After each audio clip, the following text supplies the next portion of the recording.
Hello, I'm David Chaston with 90 at 9, brought to you by interest.co.nz. This week, get everything you need to know in 90 seconds at 9 o'clock, with news of a prediction there's about to be an explosion of travellers coming from China and India.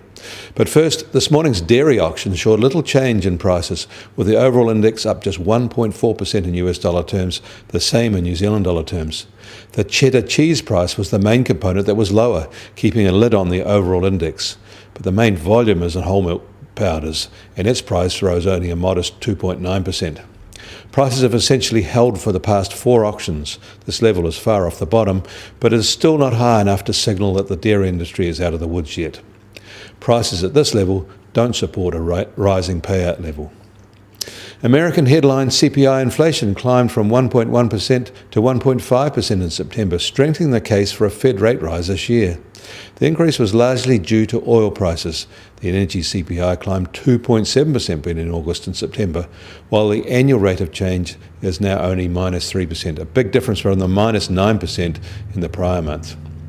Low fuel price levels seem to have passed through the American economy.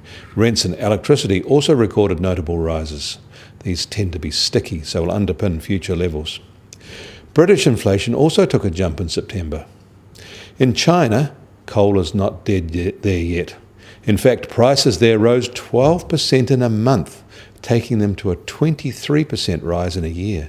The main customers are their dirty thermal power plants. Speaking of products that foul the air, the international airline industry says it expects 7.2 billion passengers to travel in 2035, a near doubling of the 3.8 billion air travellers in 2016. They see a 3.7% annual growth rate in their 20-year air passenger forecast. China is expected to become the largest travellers, but the forecast shows an eye-popping increase from India as well.